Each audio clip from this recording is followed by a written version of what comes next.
Ya, selamat pagi anak-anakku. Selamat bertemu kembali dengan Bu Guru di sini dalam mata pelajaran yang sama, mata pelajaran biologi. Ya, Ibu harap kalian tetap sehat selalu di mana saja kalian berada. Ya, anak-anak, pada pembelajaran sebelumnya sudah kalian pelajari tentang ruang lingkup biologi dan metode ilmiah serta K3 laboratorium atau keselamatan dan kesehatan kerja di laboratorium. Untuk materi kita hari ini, pada kesempatan kali ini kita akan membahas tentang keanekaragaman hayati pada makhluk hidup. Ya, di sini Ibu berharap tujuan pembelajaran kalian akan tercapai, yaitu pengertian dan jenis-jenis keanekaragaman hayati, dan kalian mengetahui tentang keanekaragaman hayati apa saja yang ada di Indonesia. Oke ya, kita lanjut. Berikutnya adalah klasifikasi keanekaragaman hayati ya. Sekarang kita masuk pada pengertian dan jenis-jenis keanekaragaman hayati ya. Keanekaragaman hayati itu dibagi menjadi 3. Yang pertama keanekaragaman gen, berikutnya adalah keanekaragaman jenis, dan keanekaragaman ekosistem. Ya, kita bahas satu-satu. Yang pertama adalah keanekaragaman gen ya. Mungkin kalian sudah pernah mendengar apa itu gen ya. Jadi gen itu merupakan unit terkecil yang terdapat dalam kromosom yang berfungsi untuk mengatur dan mengendalikan sifat keturunan suatu makhluk hidup. Susunan perangkat gen menentukan ciri dan sifat pada individu yang bersangkutan ya. Perbedaan gen atau variasi gen pada setiap makhluk hidup menyebabkan sifat yang tidak tampak atau genotip dan sifat yang tampak atau fenotip pada setiap makhluk hidup yang berbeda ya. Perbedaan susunan perangkat dasar gen setiap individu dalam suatu spesies akan mengakibatkan terjadinya keanekaragaman gen. Jadi, keanekaragaman gen apa itu keanekaragaman gen? Keanekaragaman gen adalah keanekaragaman individu dalam satu jenis makhluk hidup ya. Keanekaragaman tersebut ya, spesies, keanekaragaman pada suatu spesies akan mengakibatkan terjadinya keanekaragaman gen. Sudah jelas tadi sudah Ibu sampaikan ya. Jadi keanekaragaman gen merupakan keanekaragaman individu dalam satu jenis makhluk hidup. Keanekaragaman gen menyebabkan variasi antar individu sejenis. Sebagai contoh, keanekaragaman gen pada manusia ya. Kita lihat di situ kita sama-sama satu jenis manusia ya. Di situ ada warna kulitnya berbeda, ada warna rambutnya berbeda, kemudian bola matanya berbeda. Kemudian kalian bisa lihat apa lagi? Ya, hidungnya berbeda, ada yang mancung, ada yang pesek. Kemudian warna kulitnya tadi sudah Guru sebutkan. Itu semua menyebabkan adanya keanekaragaman gen ya.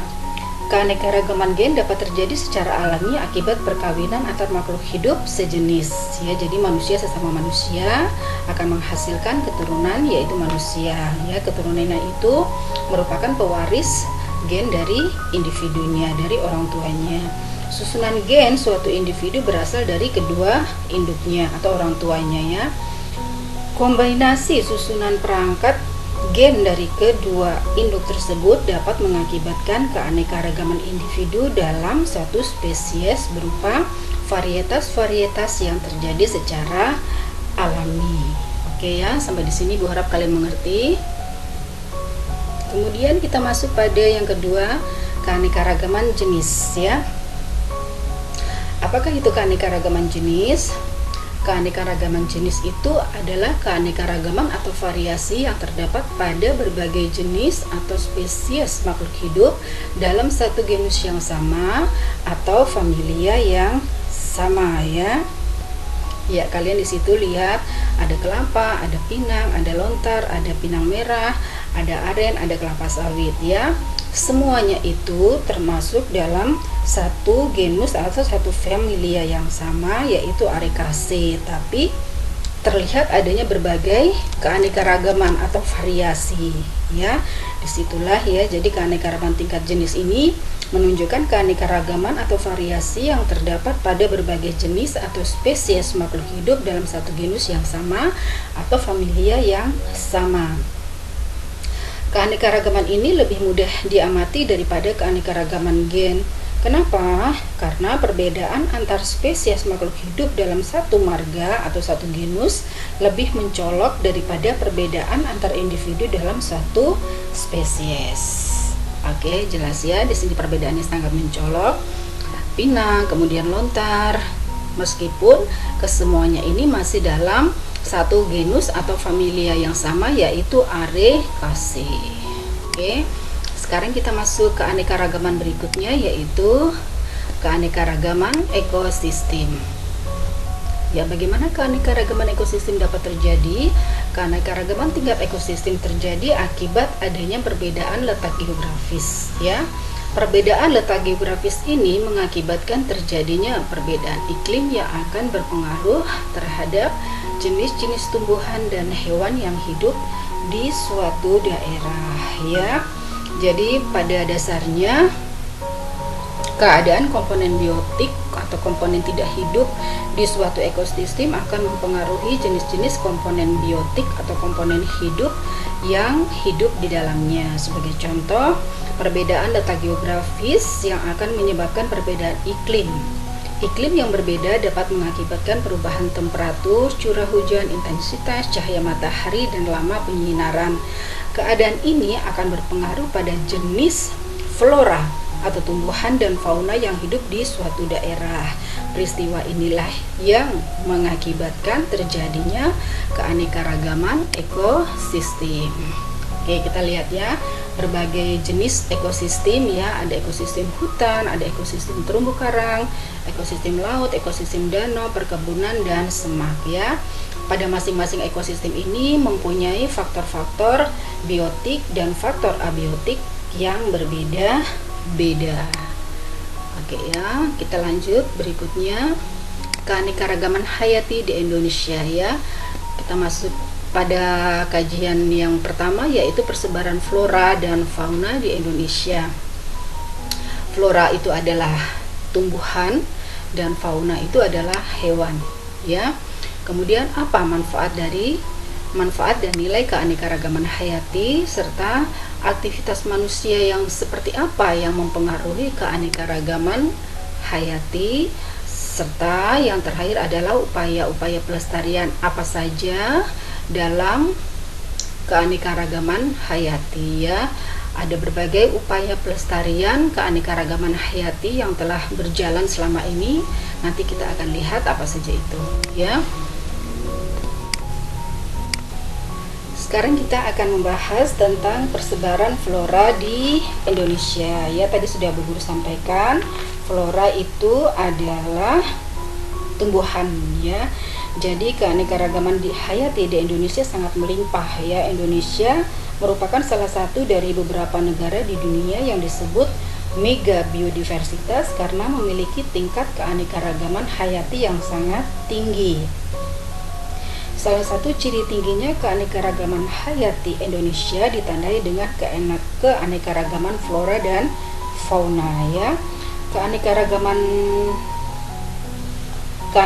itu kita bahas yang sekarang. Yang pertama adalah keanekaragaman di flora dulu ya, persebaran flora di Indonesia. Flora di Indonesia tercakup dalam kawasan Melanesia yang terdiri atas Indonesia, Filipina, Malaysia, Kepulauan Solomon, dan Papua Nugini ya.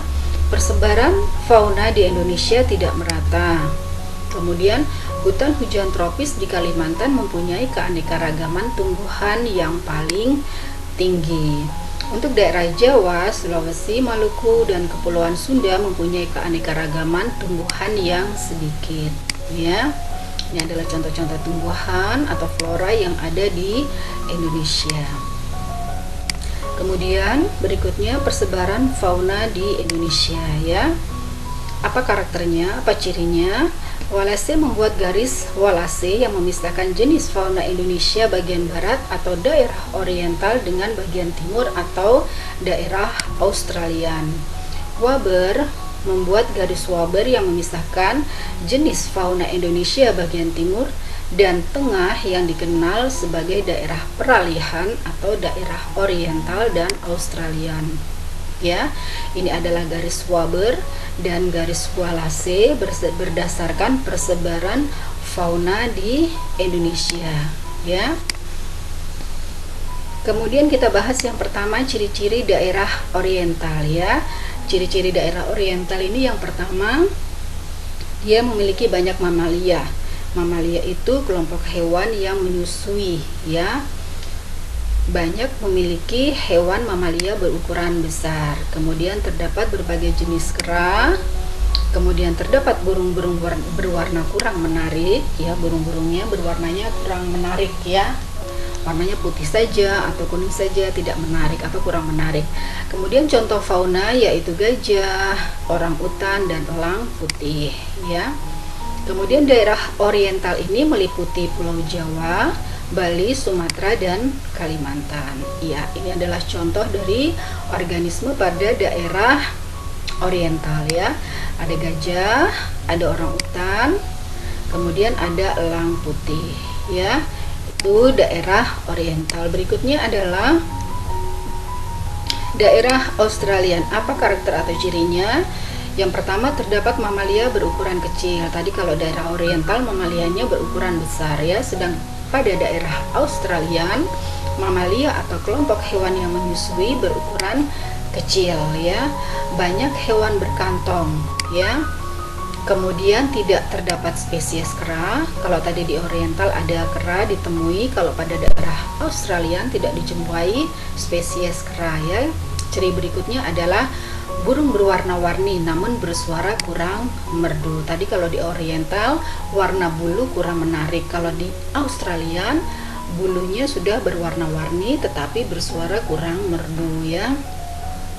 Daerah Australian meliputi Papua dan pulau-pulau di sekitarnya. Oke, di situ ada cendrawasih contohnya, kemudian ada kuskus, ada kanguru pohon, ya. Selama ini kalau di Australian itu, ya mungkin yang kalian tahu hanya kanguru yang hidup di padang rumput, tetapi ada juga kanguru yang hidup di pohon. Oke. Iya, kita masuk berikutnya, daerah peralihan. Ya, daerah peralihan meliputi daerah Sulawesi dan Pulau Nusa Tenggara, ya.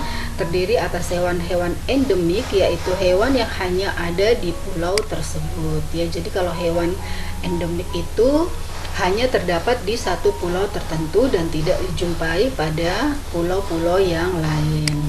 Contohnya adalah anoa, kemudian komodo, ada rangkong, ada Singapura. Dan yang terakhir ada burung maleo. Oke. Berikutnya adalah manfaat dan nilai keanekaragaman hayati. Apa saja manfaat dan nilai keanekaragaman hayati yang ada di Indonesia? Kita lihat one by one, ya. Sebagai sumber plasma nutfah, ya. Sebagai sumber plasma nutfah, jadi di hutan Indonesia yang mempunyai mega biodiversitas yang sangat tinggi, itu hutannya tersimpan beberapa jenis tumbuhan dan hewan yang mempunyai sifat unggul, ya. Oleh karena itu hutan dikatakan sebagai sumber plasma nutfah atau sumber gen, ya. Kemudian manfaat berikutnya sebagai sumber pangan, kemudian sandang, papan, dan kesehatan. Mempertahankan keberlanjutan ekosistem sebagai lahan penelitian dan pengembangan ilmu pengetahuan, juga sebagai sumber pendapatan devisa, dan yang terakhir adalah sebagai tempat rekreasi. Oke, ya. Kemudian aktivitas manusia apa saja yang mempengaruhi keanekaragaman hayati yang ada di Indonesia, ya. Aktivitas itu ada yang menurunkan keanekaragaman hayati dan ada yang meningkatkan nilai dari keanekaragaman hayati, ya. Kalian bisa lihat aktivitas yang menurunkan keanekaragaman hayati di situ adalah perusakan habitat, adalah penggunaan bahan kimia secara berlebihan, adanya pertanian monokultur, kemudian pencemaran lingkungan dari limbah pabrik atau rumah tangga, ya.